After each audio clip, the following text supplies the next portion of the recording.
السلام عليكم ورحمة الله وبركاته. بسم الله الرحمن الرحيم. الحمد لله رب العالمين، وصلى الله وسلم وبارك على نبينا محمد وعلى آله وأصحابه أجمعين. أما بعد، فنواصل قراءتنا فيما يتعلق بالجنة والنار، بما أنهما الدارين اللتان فيهما ينتهي كل واحد منا. Nous allons donc continuer, Inch'Allah, la lecture de ce descriptif du paradis et de l'enfer, ces deux demeures dans lesquelles nous allons inévitablement finir, en espérant finir dans le paradis et être écarté et préservé de l'enfer. ذكرنا فيما مضى أن الجنة لغة هي البستان، وإحنا نسموه في البلاد البستان، نسموه الجنان، نقولوا عندي جنان ولا غادي نروح للجنان، الجنان وهي جمع جنة. وأما اصطلاحا يعني في الدين، الجنة هي الدار التي أعدها الله لمن أطاعه. Donc on a vu dans les cours passés que Al-Jannah signifie linguistiquement parlant le jardin. C'est pour ça d'ailleurs que dans notre dialecte, on a tendance à dire pour le jardin, on dit Al-Jinan. En fait, Al-Jinan, en un peu plus littéraire, ça donne Al-Jinan, et Al-Jinan, c'est le pluriel de Jannah, c'est-à-dire jardin. Mais ça, c'est sa définition linguistique. Religieusement parlant, lorsqu'on parle de Jannah, on vise plutôt par là la demeure dans laquelle finiront les croyants qui ont obéi à Allah subhanahu wa ta'ala et mené à bien leur mission sur terre. ذكرنا بأن الجنة عندها عدة أسماء، كما أن النار أيضا عندها عدة أسماء. من أسماء الجنة قلنا الجنة ودار السلام ودار الخلد ودار المقامة وجنة المأوى وجنات عدن والفردوس وجنات النعيم والمقام الأمين ومقعد الصدق. Donc tout ça, ce sont des noms du paradis. Allah subhanahu wa ta'ala, dans le Coran, et son prophète sallallahu alayhi wa sallam, dans la Sunna, ont nommé de différentes manières le paradis et l'enfer. Et parmi les noms du paradis, il y a ceux qu'on a cités. Et chaque nom fait référence à l'une de ses caractéristiques particulières. Par exemple, Dar al-Salam, la demeure de la sécurité. Car dans le paradis, il n'y a plus aucun danger, il n'y a aucune menace pour qui que ce soit. On a par exemple Dar al-Khuld, la demeure de l'éternité, ou la demeure éternelle. Car dans ce paradis, plus personne ne connaît la mort, et rien ne connaît, et aucun délice ne connaît la fin. Et aucun délice n'a de fin, etc. parmi les noms. Et tout ça, on l'a déjà cité dans un cours précédent. وقد وصلنا إلى أخذنا في الدرس الماضي وصف عام لجهنم. La semaine dernière, on a vu de manière générale quelques descriptions de l'enfer, telles que rapportées dans le Coran ou la Sunna. ونذكر اليوم أو يذكر لنا المؤلف رحمه الله وهو عبد الرحمن ابن سعد القحطاني، هذاك اللي كتب حسن المسلم، ولده هو اللي كتب هذا الكتاب هذا، اسمه عبد الرحمن، ولده مات صغير جوايه 18 عام هكا، ومات في حادث سيارة كسيدون كما نقولوا هنا، وتوفى رحمه الله هو وأخوه، وكان مازال يقرأ في الجامعة كي كتب هذا الكتاب هذا. Donc, l'auteur qui est Abdurrahman, fils de Sa'd al-Qahtani, donc le fils de l'auteur de la citadelle du musulman, c'est lui qui a écrit ce livre, je rappelle, alors qu'il était encore étudiant à l'université. Il est mort dans un accident de voiture. Il avait plus ou moins 17-18 ans, si je ne me trompe pas. Il est mort dans un accident de voiture, lui et son frère, Germain. Et il était encore aux études quand il a écrit ce livre. C'est pour ça d'ailleurs que dans certains passages où il demande à Allah le paradis et où il demande protection contre l'enfer, son père, il met toujours une note en bas de page. Oh Allah, concrétise son invocation. Pourquoi? Parce qu'il est décédé. Et lorsque son père parle de lui aujourd'hui, il dit Al-Ibn al-Salih, ou bien Al-Shab al-Salih. Lorsqu'il parle de lui, il ne dit pas son prénom, il dit le fils pieux, ou bien il dit le jeune pieux. Les gens ils savent que lorsqu'il dit ça, il vise par là Abdurrahman, son fils. طيب قال من أسماء النار ونعوذ بالله منها أولا النار كما قال تعالى النار وعدها الله الذين كفروا وبئس المصير ومن أسمائها جهنم كما قال تعالى إن جهنم كانت مرصادا للطاغين مآبا لابثين فيها أحقابا الآيات ومن أسمائها الجحيم كما قال تعالى وبرزت الجحيم لمن يرى ومن أسمائها السعير كما قال تعالى وفريق في السعير ومن أسمائها سقر كما قال تعالى وما أدراك ما سقر لا تبقي ولا تذر ومن أسمائها الحطمة كلا لينبذن في الحطمة ومن أسمائها الهاوية كما قال تعالى وأما من خفت موازينه فأمه هاوية وما أدراك ما هي نار حامية.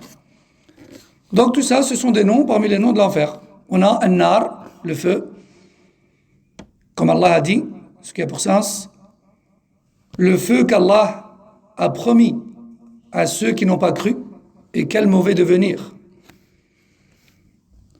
Il y a aussi Jahannam, qui se traduit en français, si je ne me trompe pas, par la géhenne. Et en fait, c'est tout simplement l'enfer. En fait. Allah dit, Jahannam est aux aguets. Et c'est dans elle que finiront toute personne qui aura outrepassé les limites d'Allah. Donc on voit bien qu'elle est mersada, aux aguets. Et je pense qu'on a vu un verset la semaine dernière dans lequel il est dit, ou un hadith plutôt, dans lequel il est dit que l'enfer sera ramené par le malaïka et qu'il sera traîné jusqu'au lieu où Allah Azza wa Jal décidera d'y châtier les personnes qui le méritent. Et on a vu que les ulama ont expliqué pourquoi Jahannam est attaché par des azimmas. On a dit qu'elle avait 70 000 zimam et qu'au bout de chaque zimam, une corde ou une chaîne, au bout de chaque zimam, il y a 70 000 anges. Et parmi les salafs qui ont expliqué ce hadith, ils ont dit parce que Jahannam a la tendance à vouloir saisir ceux qui ont désobéi à Allah. Mais Allah Azza wa Jal décidera de la maintenir en place par ce moyen-là jusqu'à ce que ce soit lui qui décide d'ordonner que tel ou tel y soit jeté. Donc on voit bien dans ce verset que Inna Jahannama kanat mirsada lit-taghina ma'aba. Donc Jahannam est aux aguets. Et c'est dans ses entrailles que finiront les personnes qui ont entravé les limites d'Allah Azza wa Jal. Parmi les noms de Jahannam, il y a le Jahim, l'endroit bouillant ou très chaud. Allah dit, ce qui a pour sens, Al-Jahim sera attisé. On sait que Jahannam ainsi que le Jannah existent déjà. D'accord? et qu'ils ont même été créés avant l'être humain. Jannah et Nar ont été créés avant nous. Comme on va le voir, Inch'Allah, dans les textes. Cependant, Allah Azza wa Jal l'attise à certains moments. On a, ici dans ce verset, d'ailleurs je me suis trompé dans sa traduction, وَبُرِّزَتِ الْجَحِيمُ لِمَنْ يَرَى مِنَ الْبُرُوز, c'est-à-dire que ce jour-là, nous ferons apparaître al-Jahim et celui-ci sera visible pour toute personne. Celui-ci sera visible pour toute personne. Qu'Allah nous en préserve. Parmi les noms de l'enfer, il y a As-Sa'ir. As-Sa'ir, c'est ce dans quoi les choses brûlent et se consument. Allah dit Wa fariqun fi as-Sa'ir. Il y aura un groupe au paradis et un groupe dans As-Sa'ir.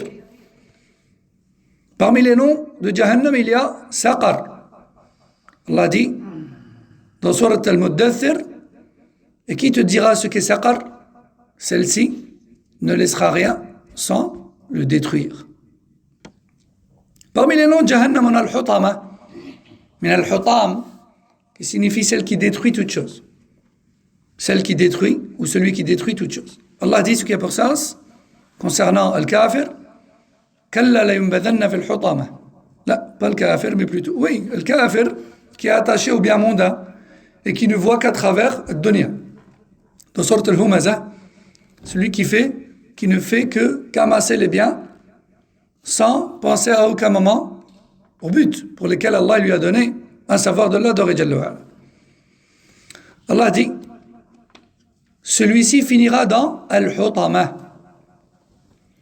Et enfin, le dernier nom que Cheikh Abdelrahman nous cite ici, c'est Al-Hawiya. Al-Hawiya, celle dans laquelle les personnes chutent. Et on sait que Jahannam est très profond. On sait que l'enfer est profond. Et que sa profondeur n'est pas perceptible depuis les bords. On n'a pas d'informations exactes sur sa profondeur. Mais Rasoul alayhi salam nous a donné une idée. Un jour, alors qu'il était assis avec Sahaba, Rasoul alayhi salam كان مريح مع الصحابة وسمعوا واحد الحس صوت قال لهم ما على بالكم ايش هذا الصوت هذا؟ قالوا له الله ورسوله أعلم. قال هذه حجرة طاحت في جهنم شعل عندها 70 عام ولا مش متذكر الحديث جيدا 70 ها عندها واحد 70 عام وهي تطيح حتى الركعات بها وصلت 70 عام وهي تطيح. تخيل انت الى عندك 70 عام من اللي زدت وهذا الحجره طايحه وما زال ما وصلتش 70 عام نسال الله العافيه. وجهنم القاع تاعها يعني لتحت كاع مظلمه كحله يعني الناس اللي داخل فيها ما يشوفوش. الناس اللي راهم في القاع ما يشوفوش بعضهم بعض كحلة من شدة الحرارة والحريقة. المهم احنا قلنا الهاوية من أسماء جهنم لأن الناس يهووا فيها. هوى يعني سقط من أعلى هذا معناتها هوى. قال تعالى Allah dit ce qui a pour sens quant à celui dont les bonnes actions sont trop légères par rapport aux mauvaises, alors il finira dans Al-Hawiya. Et qui te dira ce qu'est Al-Hawiya? C'est un feu ardent. C'est un feu ardent. Je ne sais pas si j'ai traduit le hadith en français ou pas. Rasoul alayhi salam, un jour il était assis avec Sahaba, ils ont entendu un gros bruit. Il a alors dit, est-ce que vous savez ce que c'était? Les Sahaba ont dit Allah wa Rasuluhu a'lam. Et le prophète sallallahu alayhi wa sallam a dit, c'est une pierre qui a été jetée dans l'enfer il y a 70 ans. elle n'a touché le fond qu'à l'instant. Et Allah vous l'a fait entendre. 70 ans de chute. 70 ans de chute. Ça nous donne une idée de sa profondeur. On n'a pas une mesure, mais on a une idée. En mesure temporelle. Donc, l'un des noms de l'enfer, c'est El-Hawiya. Ce dans quoi les personnes chutent. ثم قال المصنف رحمه الله الفصل الثاني هل الجنة والنار موجودتان وأين مكانهما؟ Est-ce que le paradis et l'enfer existent déjà? Et où se trouvent-ils? الجنة والنار موجودتان الآن والأدلة على ذلك كثيرة. Bien sûr, le paradis et l'enfer existent déjà. Et il y a beaucoup de preuves là-dessus, dans le Coran ou la Sunna. جاء في حديث أنس رضي الله عنه عن رسول الله صلى الله عليه وسلم في قصة الإسراء أنه قال ثم انطلق بي جبريل حتى انتهى بي إلى سدرة المنتهى هذه درنا عليها خضراء فغشيها ألوان لا أدري ما هي هذيك السدرة هذيك اللي هضرنا عليها وقلنا بأنها بين السماء السابعة يعني بين السماء السابعة وبين المنتهى قلنا كاين سدرة وهذيك السدرة فيها ألوان كثيرة وهذوك الألوان عمرنا ولا شفناها حتى الرسول صلى الله عليه وسلم قال ها سمعوا في الحديث فغشيها ألوان لا أدري ما هي يعني جامي شفت هذه الألوان هذا يعني ما كاينينش في الدنيا قال ثم دخلت الجنة فإذا فيها جنابذ اللؤلؤ والجنابذ هي القباب قباب اللؤلؤ وإذا ترابها المسك رواه البخاري مسلم. إذن parmi les preuves sur l'existence du paradis et de l'enfer déjà maintenant et bien avant notre existence d'ailleurs comme on va le voir, il est rapporté dans le Bukhari Muslim d'après Anas qu'Allah l'agrée que le prophète sallallahu alayhi wa sallam a raconté son voyage nocturne vers Jérusalem et puis ensuite dans les 7 cieux jusqu'à même avoir accédé au paradis et avoir vu également le contenu de l'enfer. Et parmi ce qu'il a raconté alayhi salatu wassalam, il a dit Jibril m'a accompagné jusqu'au 7e ciel où j'ai pu apercevoir le jujubier de l'infini. Parce qu'après le 7e ciel, c'est l'infini. C'est fini après. Et au-dessus de ce 7e ciel, comme le Rasul a dit dans le hadith authentique,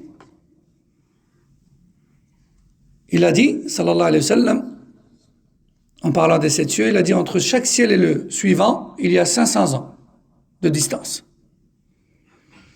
Il a dit, et au-dessus du 7e ciel, il y a un océan de 500 ans de profondeur. Et au-dessus de cet océan de 500 ans de profondeur, il y a Al-Kursi, qui a été expliqué par Ibn Abbas radhiyallahu anhu comme étant le pose-pied. Seul Allah en connaît la description. Nous, on a juste Al-Kursi. Wasi'a kursiyuhu as-samawati wal ard. Au-dessus de Al-Kursi, il y a l'Arsh, le trône. Et au-dessus du trône, Allah Azza wa Jalla est élevé d'une manière que lui seul connaît. Ar-Rahmanu ala al-Arshi istawa. Donc, au niveau du 7e ciel, il y a un jujubier. Et on en a parlé dans un cours précédent quand on a parlé du paradis. Il y a un jujubier. Et ce jujubier est brillant et dégage des lumières et des couleurs. Rasul alayhi salam nous a dit, dans ce jujubier, il y a des couleurs que je n'ai jamais vues. des couleurs inconnues pour nous dans la dunya. Subhanallah. Des couleurs inconnues pour nous dans la dunya. Il a dit ensuite, on l'a dépassé et j'ai pu accéder au paradis. Et parmi ce que j'ai vu au paradis, j'ai vu des dômes, janabid, qibab, des dômes, des demeures qui ont des formes ou des toits en forme de dôme. Et ces dômes, ils étaient en perles. Et le sol, la terre du paradis, eh bien c'est pas du sable, c'est pas de la terre sans valeur, c'est du musc. Et dans certaines versions, il y a par endroit, par zone, la terre, c'est du za'faran, du safran, qui est un parfum de très grande valeur. Ce hadith, rapporté par Bukhari et Muslim, prouve que le paradis existe déjà. وجاء أيضا عند الترمذي والنسائي والحديث صححه الشيخ الألباني رحمه الله عن أبي هريرة رضي الله عنه قال صلى الله عليه وسلم لما خلق الله الجنة والنار والفعل في الماضي لما خلق الله الجنة والنار أرسل جبرائيل إلى الجنة فقال انظر إليها وإلى ما أعددت لأهلها فيها فجاء يعني جبريل فنظر إليها وإلى ما أعد الله لأهلها فيها ثم قال اذهب إلى النار فانظر إليها وإلى ما أعددت لأهلها فيها فنظر إليها فإذا هي يركب بعضها بعضا يعني النار تأكل بعضها بعض اللهب الله يحفظ.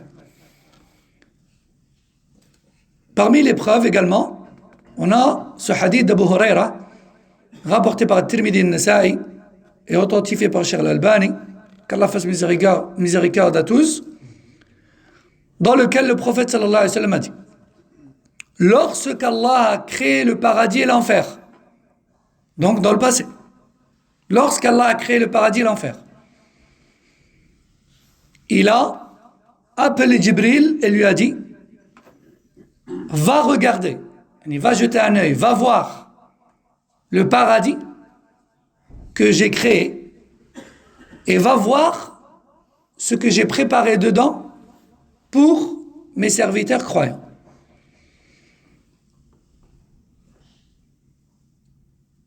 Et ensuite, il lui a dit: et à présent, va voir l'enfer que j'ai créé et ce que j'ai préparé pour ses habitants dedans. Et lorsque Jibril a regardé dans l'enfer, il a vu les flammes se consumer et s'élever les unes sur les autres. Hadith rapporté par Tirmidhi al-Nasa'i et authentifié par Cheikh al-Albani rahimahullah. Ce hadith prouve aussi que l'enfer existe déjà. وقال الإمام الطحاوي: وتعلمون أن الإيمان بالجنة والنار من عقيدة المسلم من عقيدة المؤمن.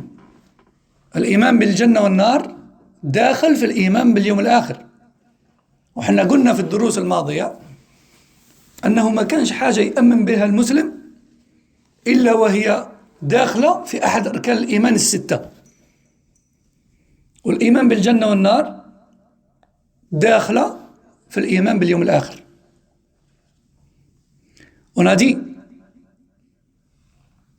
dans un cours précédent, dans les fondements de la foi, que toute chose en laquelle le musulman croit, parmi les choses invisibles auxquelles on croit, toute chose à laquelle on croit découle inévitablement de l'un des 6 piliers de la foi. Dit plus simplement, tout ce en quoi on croit fait partie d'un pilier parmi les piliers de la foi. Par exemple, croire au paradis et à l'enfer, ça fait partie de la foi au jour dernier. Ça fait partie de la foi en l'au-delà. Et celui qui ne croit pas au paradis et à l'enfer, eh bien en fait il ne croit pas en une bonne partie de ce qu'il y a dans l'au-delà. ولذلك فإن أئمة الإسلام تكلموا على موضوع الجنة والنار في كتب العقيدة. Et c'est pour cette raison que les imams de l'islam ont parlé du paradis et de l'enfer dans leurs livres de la croyance, dans leurs livres de croyance. Parce qu'il y a effectivement des sectes qui s'affilient à l'islam et qui ne croient pas en la réalité du paradis et de l'enfer. Ils ne disent pas qu'il n'y a rien qui s'appelle paradis et enfer. Ils ne peuvent pas le nier, parce que c'est dans le Coran et le Sunna. Mais ils ne les comprennent pas comme Rasul et ses compagnons. Ils disent que le paradis et l'enfer, c'est des sens figurés, c'est pas réel, ça représente le bien-être, etc. Mais c'est pas vraiment des jardins ou vraiment des flammes. Il y a des sectes connues qui croient de cette manière-là.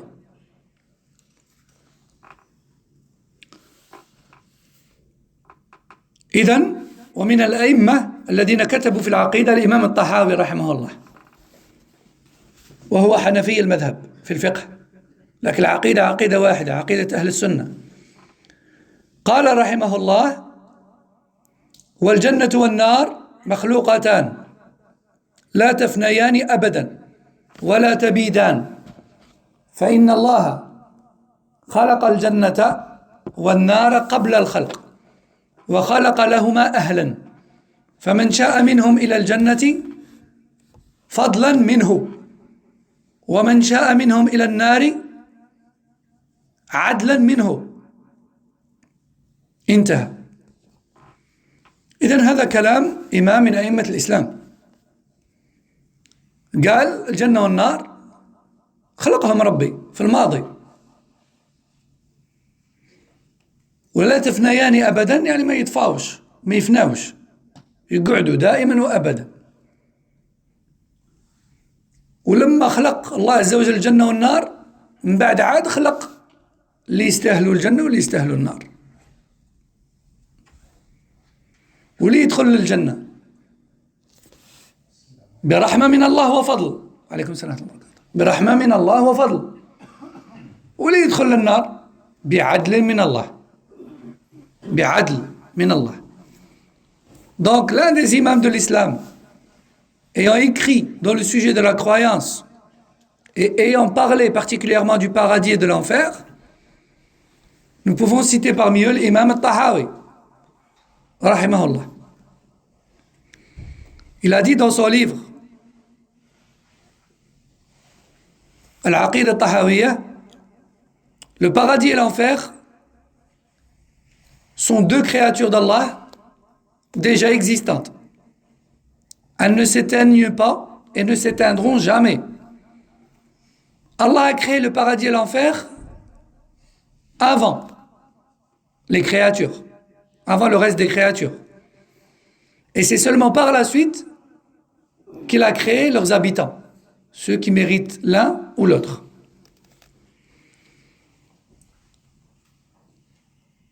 Ceux qui finiront au paradis bénéficieront de sa miséricorde et de sa bienfaisance, tandis que ceux qui finiront en enfer ne subiront que sa justice, subhanahu wa ta'ala. On entre au paradis par sa miséricorde et sa bienfaisance,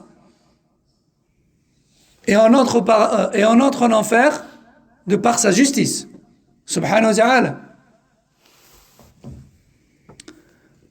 قال المصنف: ومن الأحاديث الدالة على وجود الجنة الآن حديث كعب بن مالك قال صلى الله عليه وسلم: إنما نسمة المؤمن، النسمة يعني الروح، النسمة يعني الروح،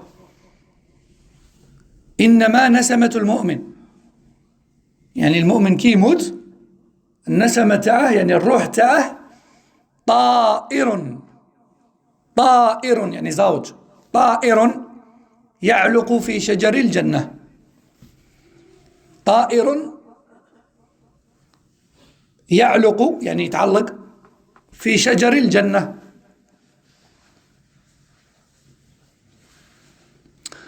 قال العلماء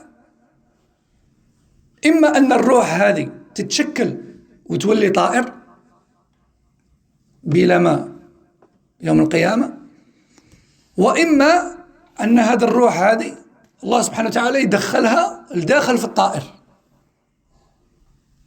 يدخلها الداخل فيه وهذا الطائر يحوس بها في الجنة بلا ما تجي يوم القيامة قال عليه الصلاة والسلام إنما نسمة المؤمن طائر يعلق في شجر الجنة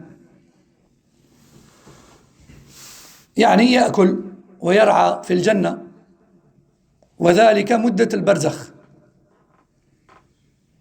قال حتى يرجعه الله إلى جسده يوم يبعثه وهذا الحديث الذي رواه أحمد والنسائي وابن ماجه وصححه العلامة الألباني في صحيح النسائي دليل على أن الجنة كاينة الآن وأن أرواح المؤمنين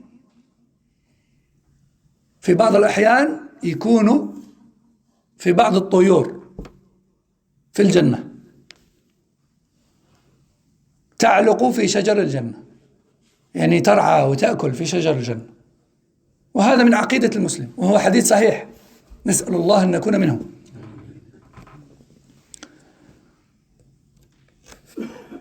Il est rapporté d'après Ka'b ibn Malik que le prophète sallallahu alayhi wa sallam a dit les âmes des croyants, soyez attentifs parce qu'il y a une variante qui dit les âmes des martyrs et il y a une variante qui est celle-ci qui est plus générale et qui dit les âmes des croyants de manière générale. La variante qui dit l'âme du croyant, elle parle d'un oiseau vert. Et la variante qu'on a ici, qui parle de l'âme, la variante qui parle de l'âme du martyr, elle dit que son âme sera dans un oiseau vert qui se promène dans le paradis. Tandis que cette variante qu'on a ici, qu'on va lire, elle parle des âmes des croyants de manière générale.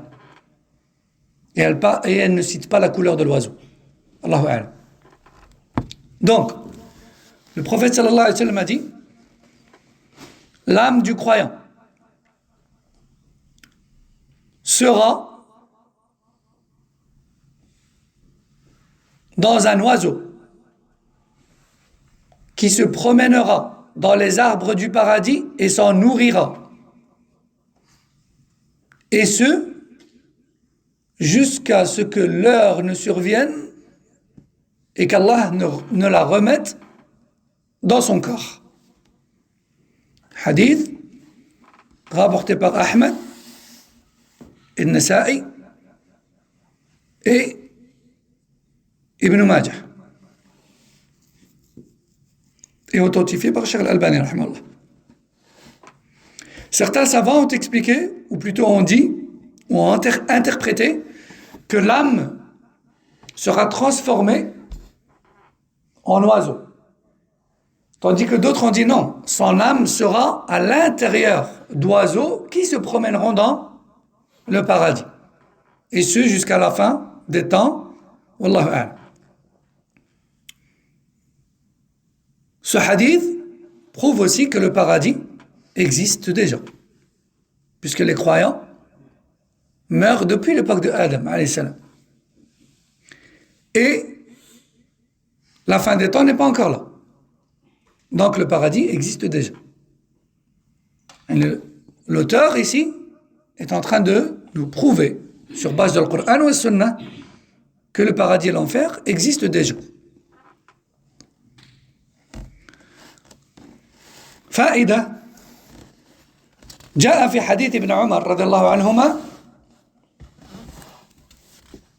رواية أخرى يعني إن أحدكم إذا مات عرض عليه مقعده بالغداة والعشي، يعني صباح وعشية، صباح وعشية يشوف بلاصته في الجنة ولا في النار. إن كان من أهل الجنة فمن أهل الجنة، وإن كان من أهل النار فمن أهل النار. يقال هذا مقعدك حتى يبعثك الله إليه يوم القيامة. رواه البخاري ومسلم. طبعا احنا رانا طولنا في الموضوع، بس معليش، احنا رانا نستافدوا، ورانا في طلب علم، ورانا في عبادة، وما راناش نضيعوا في وقتنا. وعلى كل حال بنادم من الصباح حتى العشية كل يوم ينوض يرقد يرقد يرقد ينوض يرقد ينوض. علاه؟ ما الهدف؟ الهدف هو الجنة، هذا مكان. إذا هذه ماهيش ضياعة وقت، هذه تشجعنا باش غدوة كي تكون في الشغل وتكون في هم الدنيا تتفكر بأن الدنيا هذه ما عندها حتى قيمة. معليش. Le prophète sallallahu alayhi wa sallam a dit dans un autre hadith, lorsque vous mourrez, votre place au paradis ou en enfer vous sera montrée à partir de votre tombe, et ce, matin et soir, jusqu'à la fin des temps où vous serez ressuscité, jugé et dirigé vers votre demeure. Ça aussi, c'est une preuve sur le fait que le paradis et l'enfer existent déjà bien avant le jugement et bien avant la fin des temps. Hadith rapporté par le Bukhari et Muslim. Mais il y a une faïda, il y a une information intéressante que je voulais partager avec vous. قال ابن القيم رحمه الله أن عرض المقعد لا يدل على أن الأرواح في القبر ولا على فنائه. يعني ابن القيم رحمه الله يقول هذا الحديث هذا ماشي دليل على أن الروح تاع الإنسان راه داخل معه في القبر، يعني لو كان نحفروا نلقوا الروح تاعه نلقوه حي وكذا، لا، ولا على فنائه. قالوا وكذلك هذا الحديث ما هوش دليل على أن القبر ما فيهش روح. يعني الحديث ما يثبت ما ينفي، احنا ما على بالناش، الله أعلم. بصح هذا الحديث دليل على أن لها، يعني الروح لها اتصال بالجسد، يصح أن يعرض عليها مقعدها. بصح على بالنا باللي هذه الروح هذه عندها اتصال مع الجسد اللي راه في القبر. علاه؟ لأن الحديث يقول بأن بنادم كي يكون في القبر تاعه ربي تبارك وتعالى يوري له بلاصته في الجنة وبلاصته في النار كل يوم، كل صباح وكل عشية. تسمى على بالنا باللي الروح هذه عندها اتصال مع الجسد في القبر. ها؟ قال ابن القيم فإن للروح شأنا آخر. يعني الروح احنا ما نقدرش نفهموا لها، ربي تبارك وتعالى ما وراها الناش، ما شفناها، ما على بالنا كي دايره هذا الروح. شأنا آخر، فقد تكون في الرفيق الأعلى وهي متصلة بالبدن، بحيث إذا سلم المسلم على صاحبه، يعني كي تدخل مقبرة تقول السلام عليكم يا أهل الديار، بحيث إذا سلم المسلم على صاحبه رد عليه السلام. بالك يرد عليك السلام، سمعك ويرد عليك السلام وهي في مكانها هناك في الرفيق الأعلى. يعني يمكن أن الروح تكون في السماء وفي نفس الوقت ربي تبارك وتعالى يخليها تسمعك كي تدخل مقبرة وتقول السلام عليكم يا أهل الديار. الله على كل شيء قدير. يعني الحديث كي يقول بأنك في كل صباح وكل عشية من القبر تاعك تشوف الجنة والنار، ماشي معناتها أن الروح راها في القبر وما تحركش. الله أعلم بذلك، الله أعلم بذلك. ذكره الإمام السيوطي في شرحه لسنن النسائي. Donc, il y a une information intéressante que je voulais partager avec vous. Et ce sujet, en vérité, il est très peu traité, tout ce qui concerne le paradis et l'enfer et tout ce qui se passe après. Et du coup, je me suis dit que ce serait intéressant de vous le lire. L'imam Suyuti, rahimahullah, lorsqu'il a expliqué Sunan al-Nasa'i, Il a cité une parole intéressante de l'imam Ibn al-Qayyim, rahimahullah, qui est l'élève de Cheikh al-Islam Ibn Taymiyyah, rahimahullah.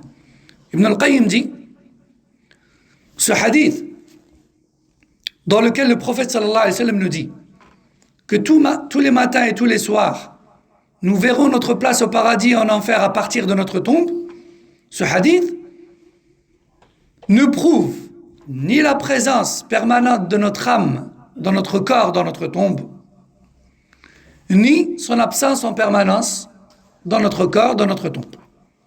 Plutôt, nous n'avons pas de connaissance exacte là-dessus.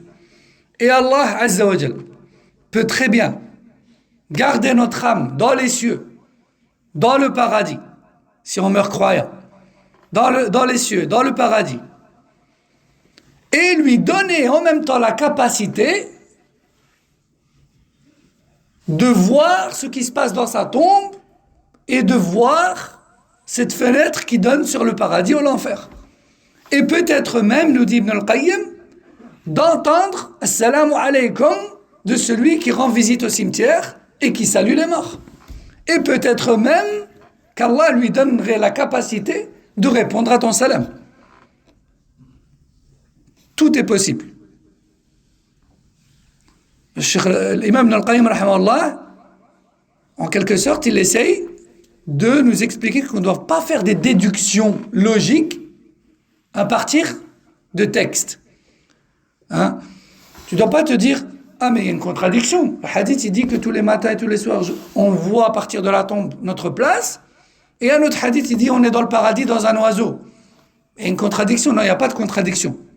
Allah est capable de tout. Hein?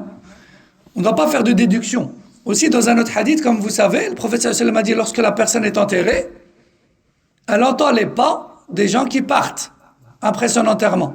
Est-ce que pour autant on doit déduire que si tu lui dis un truc à ce moment-là, avant de partir, il t'entend? On ne doit pas déduire ça. Et on ne peut pas déduire ça. Parce qu'on ne peut affirmer parmi l'invisible que ce que nous a dit le connaisseur de l'invisible, qui est Allah subhanahu wa ta'ala. Ce qu'il ne nous a pas dit, on dit Allahu a'lam. Ouais, mais c'est oui ou c'est non? C'est ni oui ni non. Allahu a'lam. Non.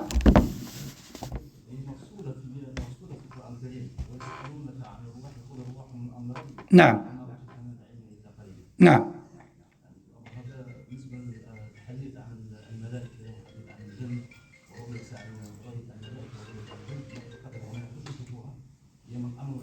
نعم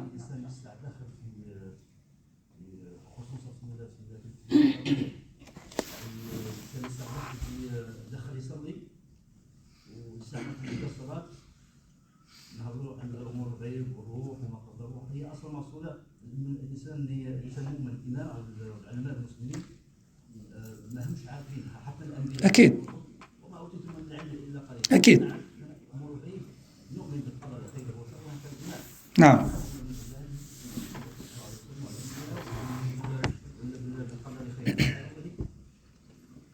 نؤمن بكل ما اخبرنا به الله عز وجل ورسوله صلى الله عليه وسلم. ما عندنا تفاصيل اصلا. بارك الله فيك ربي يحفظك وإياك. Donc, on a compris ce qu'a voulu dire Ibn al-Qayyim par là. Il a voulu dire que l'insan ne doit pas faire des déductions comme ça de sa tête et essayer de faire des liens entre les informations sur base de son opinion personnelle. Allahu a'lam. On affirme ce qui est affirmé dans les textes. On rejette ce qui est rejeté dans les textes. Et on dit Allahu a'lam. Concernant ce sur quoi on n'a pas de texte. T'as pas de texte? Allahu a'lam. Arrête-toi là. ثم تطرق المصنف رحمه الله إلى مبحث ثاني وهو مكان الجنة والنار. Donc maintenant l'auteur رحمه الله va nous parler de où se trouve le paradis et l'enfer. بدأ بمكان الجنة فقال يقول الله سبحانه كلا إن كتاب الأبرار لفي عليين وما أدراك ما عليون سورة المطففين. قال ابن عباس رضي الله عنهما، وهذا ابن عباس رضي الله عنه هو اللي دعا له النبي صلى الله عليه وسلم وقال علمه التأويل، دعا له ربي باش يعطيه الفهم الصحيح تاع القرآن. قال ابن عباس: العليون هي الجنة. وقيل أيضا عليون يعني في السماء السابعة تحت العرش، في السماء السابعة تحت العرش. ذكره البغوي في تفسيره وكذلك ابن كثير. وقال الإمام ابن كثير رحمه الله: والظاهر أن عليين مأخوذ من العلو، وكلما علا الشيء وارتفع عظم واتسع. وقال أيضا رحمه الله يعني ابن كثير: قوله تعالى: وفي السماء رزقكم وما توعدون. قال: وما توعدون يعني الجنة، يعني في السماء. قال في الحاشية: وقد تقدم في الحديث الذي رواه البخاري في صحيحه قوله صلى الله عليه وسلم: إذا سألتم الله فاسألوه الفردوس فإنه أوسط الجنة وأعلى الجنة وفوقه عرش الرحمن. الحديث. Donc, Allah Jalla wa Ala dit dans Sourate Al-Mutaffifin concernant les croyants, il dit leur nom est écrit, ou leur nom se trouve dans le manuscrit des habitants de Illiyin. Et les Illiyin, si on le traduit, ça donne les hauteurs. Les hauteurs, yani ce qui est en hauteur, ce qui est en haut. Et qui te dira ce que sont les hauteurs? Ibn Abbas a dit, ce qui est voulu ici, c'est le paradis. Et d'autres sahaba ont dit, l'Illiyoun, c'est le 7e ciel et ce qui est au-dessus. Le 7e ciel et ce qui est au-dessus de ceci et en dessous du trône. Alors les salafs, ils sont précis. Ils disent, Illiyoun, c'est ce qui est au-dessus du 7e ciel, mais en dessous du trône. C'est très précis. Al-Illiyoun, c'est une demeure, ou c'est un statut de personnes qui habiteront au-dessus du 7e ciel, mais en dessous du trône. Rappelez-vous, dans les cours précédents, lorsqu'on a parlé des descriptions de Al-Jannah, on a cité ce hadith qui est chez le Bukhari et Muslim, dans lequel le prophète sallallahu alayhi wa sallam a dit: si vous voulez faire dua, alors vous ne pouvez demander mieux que le Firdaus, car le Firdaus se trouve au centre du paradis et tout en haut de celui-ci. Et là aussi c'est très précis. Au centre, tout en haut, il n'est pas sur les côtés, non, c'est pile au centre et c'est le plus haut degré du paradis. Et son toit, le toit de l'Firdaus, c'est le trône d'Allah. C'est le trône d'Allah. Et ça, on en avait parlé justement dans un cours précédent. Donc en fait, le paradis, il est chapeauté par quoi? Par le trône d'Allah, Azza wa Jalla. Et ça, eh bien c'est une preuve sur le lieu où se trouve le Jannah. On l'aura compris, le Jannah se trouve où selon ces textes? Fawq as-samawat, au-dessus des cieux, mais en dessous du trône. C'est très précis.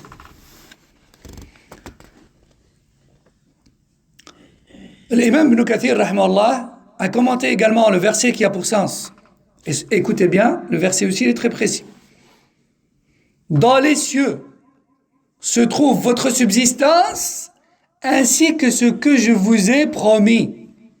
Dans les cieux se trouve votre subsistance ainsi que ce que je vous ai promis. Ibn Kathir dit, ce que je vous ai promis, c'est le paradis. C'est le paradis. Et il cite justement ce hadith qu'on vient de citer. Donc, ce verset aussi est une preuve sur le fait que la demeure qui est promise aux croyants, eh bien, elle est dans le ciel. Dans les cieux se trouve votre subsistance, ainsi que la demeure promise. Donc ça, c'est par rapport au paradis. À présent, où se trouve l'enfer? مكان النار. قال تعالى: كلا إن كتاب الفجار لفي سجين وما أدراك ما سجين كتاب مرقوم. وقد ذكر الإمام ابن كثير رحمه الله وكذلك البغوي وابن رجب أيضا في كتابه التخويف من النار، قالوا أن هناك آثار تبين وتذكر أن سجين تحت الأرض السابعة، أن سجين تحت الأرض السابعة، يعني كان 7 سماوات وكان كذلك 7 أراضين، 7 أراضين ولا 7 أراضي. والسلف رحمهم الله قالوا، يعني من الصحابة والتابعين، قالوا سجين هي تحت السماء السابعة، تحت الأرض السابعة، كما أن الجنة فوق السماء السابعة. ذكر ذلك البغوي وابن كثير في تفسيرهما، وكذلك ابن القيم في حاد الأرواح، وكذلك ابن رجب في كتابه التخويف من النار. قال المؤلف: اللهم إنا نسألك الجنة ونعوذ بك من النار. وقال أبوه: أسأل الله بوجهه الكريم أن يستجيب دعوة المؤلف. Donc, l'auteur, qui est Cheikh Abdelrahman, le fils d'Al-Qahtani, rahimahum Allah, car ils sont tous les deux décédés maintenant. Si je ne me trompe pas, l'imam Al-Qahtani est décédé pendant la période du Covid, mais je ne me souviens pas s'il est mort du Covid ou pas. Allah, il est mort il n'y a pas longtemps. Et beaucoup de gens pensaient que l'auteur de la citadelle des musulmans, il est mort depuis longtemps, alors qu'il était encore vivant. C'est vrai, beaucoup de gens pensent qu'il est mort depuis des centaines d'années. Non, Al-Qahtani, il est mort quelques années à peine. Rahimahullah.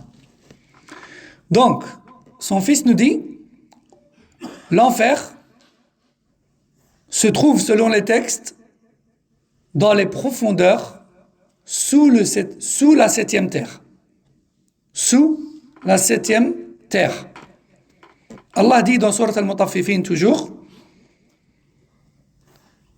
les grands désobéissants sont inscrits parmi les habitants de ces djinns. Et qui te dira ce qu'est ces djinns? Leurs noms, ils sont clairement inscrits.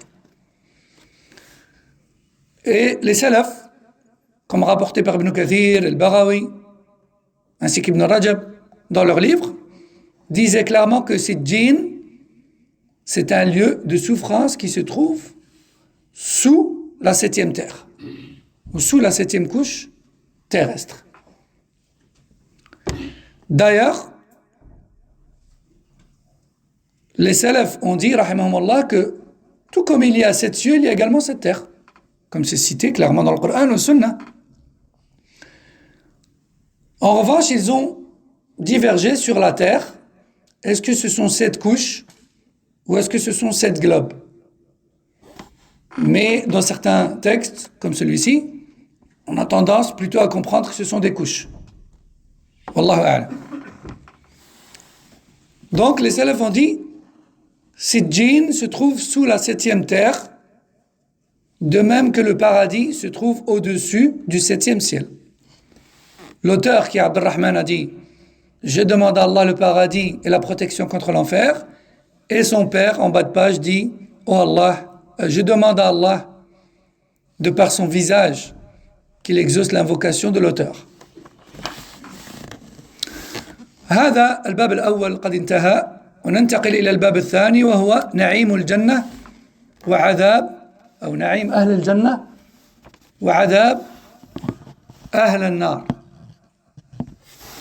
Donc l'auteur rahimahullah maintenant entame le 2e chapitre du livre après donc tout ce qui est nom et lieu du paradis et de l'enfer. Maintenant il va nous parler de ce qui est rapporté brièvement sur le contenu du paradis et de l'enfer. Dit autrement, les délices du paradis et les châtiments de l'enfer. Qala na'imul jannah. Donc il va commencer par les délices du paradis. أولا هناك نعيم نفسي. Donc l'auteur nous dit, certains délices rapportés sont des délices psychologiques. Il y a des délices et des... En fait, c'est plus des bien-être ou des choses qui rapportent satisfaction. Des choses qui rapportent satisfaction. Ce n'est pas forcément des délices physiques, comme la nourriture, la boisson, etc. Mais c'est plus des délices qui apportent satisfaction, bien-être, apaisement et bonheur. Et parmi ceux-là, nous avons ce qui est rapporté par Abu Sa'id al-Khudri. قال عن أبي سعيد الخدري رضي الله عنه قال صلى الله عليه وسلم إن الله تبارك وتعالى يقول لأهل الجنة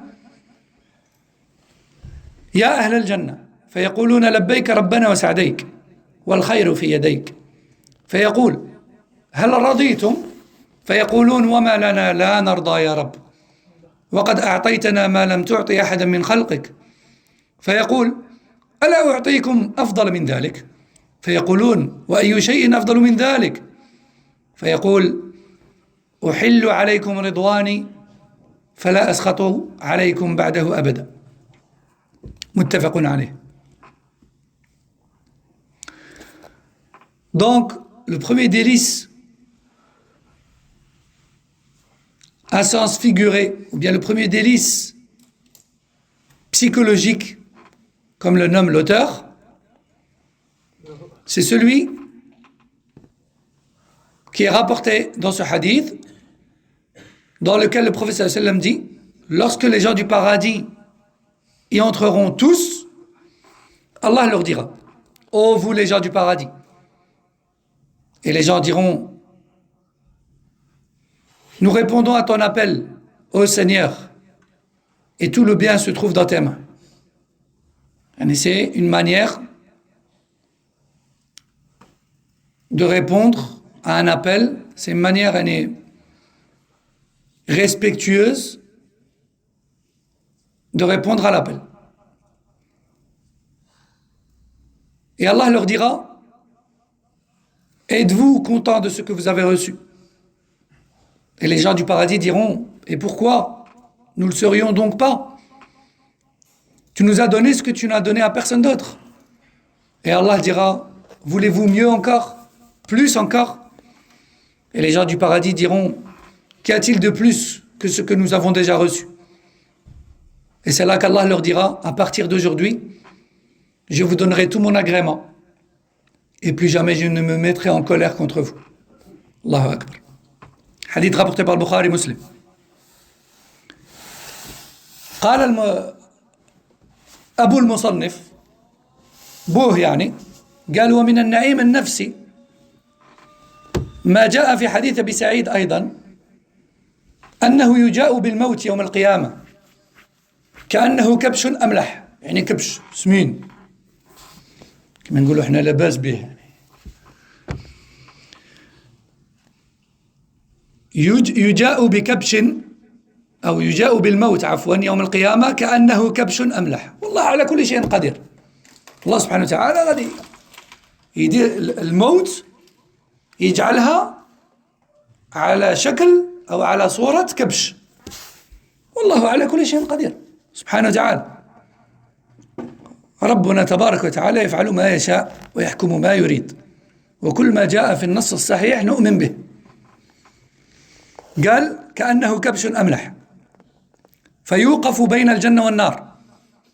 إن الله سبحانه وتعالى قد يحط الموت في صورة كبش يحطها بين الجنة والنار فيقال يا أهل الجنة هل تعرفون هذا؟ فيشئبون وينظرون ويقولون نعم هذا الموت. الله تبارك وتعالى يعطيهم قدرة يعرفوه يقولون هذا الموت. ويقال يا أهل النار هل تعرفون هذا؟ فينظرون ويقولون نعم هذا الموت. فيؤمر به فيذبح يعني ما يبقاش الموت خلاص انتهى. فيقال يا أهل الجنة خلود فلا موت هنيئا لكم ويا أهل النار خلود فلا موت.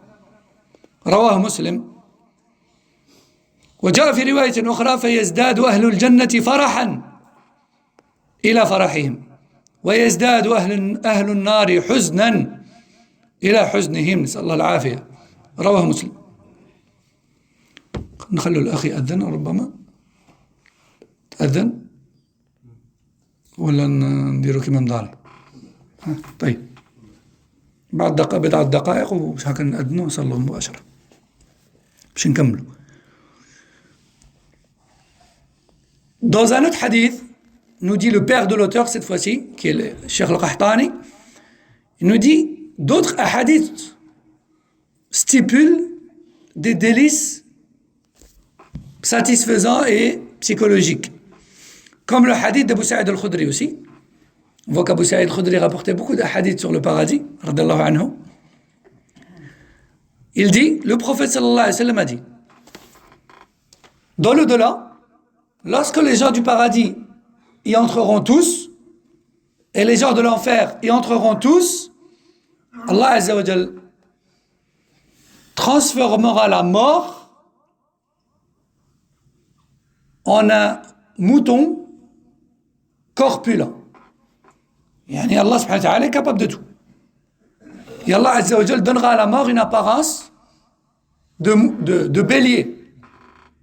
De bélier corpulent. Amlah. Il le déposera entre le paradis et l'enfer, de sorte à ce que les habitants des deux demeures puissent le voir. Et il leur dira, oh vous les gens du paradis, est-ce que vous le connaissez lui? Ils diront oui, c'est la mort. Allah leur donnera la capacité de le reconnaître. De la même manière qu'on a d'autres textes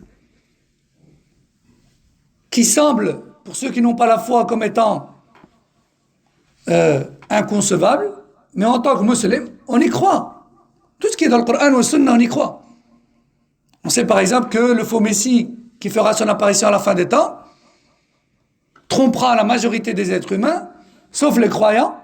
Allah leur fera voir entre ses yeux kafir. Par exemple. Et il y a beaucoup d'autres exemples encore. On sait qu'Allah Azza wa Jalla a permis à certains anges de prendre des formes humaines. Et d'autres exemples encore. Donc dans ce hadith, le prophète sallallahu alayhi wa sallam nous dit qu'Allah donnera à la mort une apparence de bélier. Et il dira aux habitants du paradis, le reconnaissez-vous? Et ils diront oui, c'est la mort. Et il dira aux habitants de l'enfer, la reconnaissez-vous? Et ils diront oui, c'est l'enfer, c'est la mort. Et Allah Azza wa Jalla ordonnera à ce que ce bélier soit immolé, tué. Donc il n'y aura plus de mort. Allah a créé la vie et la mort, comme il a dit dans Surat Al-Mulk. Alladhi khalaqa al-mawta wal-haya. Mais ce jour-là, il éliminera la mort. Plus de mort. Et il dira aux habitants du paradis, ô vous les gens du paradis, recevez la bonne nouvelle, vivez à jamais. Et il dira aux gens de l'enfer, ô vous les gens de l'enfer, recevez la mauvaise nouvelle, châtiment à jamais.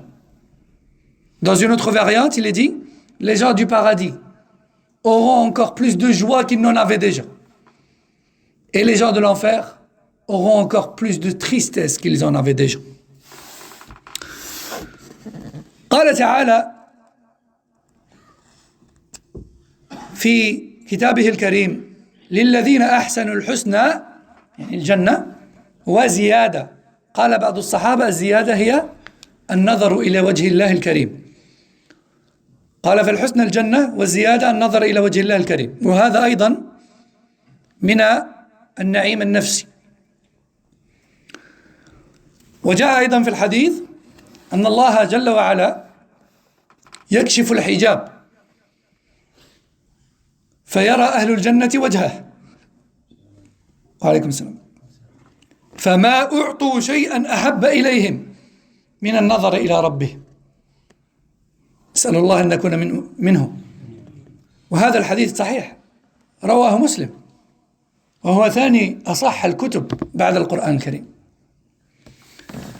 Son père, toujours, Cheikh Saad al-Qahtani, dit il y a d'autres délices psychologiques dans l'au-delà. Comme par exemple, la possibilité d'apercevoir le visage d'Allah. Tabarak wa ta'ala. Allah dit dans le Coran, ce qui a pour sens, ceux qui auront accompli le bien recevront la bonne récompense qui est celle du paradis, wa ziyada, et plus encore. Les Sahaba ont expliqué que ziyada, c'est la possibilité d'apercevoir le visage d'Allah. Les Sahaba, c'est les élèves de qui? Le Rasoul, alayhi salatu wassalam. S'ils disent une telle chose qui relève de l'invisible et de l'au-delà, c'est qu'ils l'ont appris de lui. Dans un autre verset qui a pour sens, ce jour-là, on est dans l'au-delà, les visages, où il y aura des visages rayonnants, il y aura des visages rayonnants, ila rabbiha nadira. Ces visages regarderont en direction de leur Seigneur. Et il est rapporté dans un hadith authentique, rapporté chez Muslim, que le prophète sallallahu alayhi wa sallam a dit, lorsque les habitants du paradis y seront installés, Allah leur réservera le meilleur pour la fin. Et il leur dira, voulez-vous plus encore? Et les gens du paradis diront encore une fois, mais qu'est-ce qu'on peut avoir de plus encore? Et Allah lèvera le voile qu'il y a entre lui et eux. Et voilà qu'ils apercevront son visage et ils comprendront ce jour-là qu'on ne peut recevoir un bienfait plus grand que celui-là. Rapporté par Muslim. Et on va s'arrêter ici pour aujourd'hui, Inch'Allah Ta'ala. Et on reprendra, bi'idhnillah, la semaine prochaine, avec cette fois-ci, un-na'im al-hissi, les délices physiques, les délices palpables. هذا والله أعلم سبحانك اللهم وبحمدك أشهد أن لا إله إلا أنت استغفرك وأتوب إليك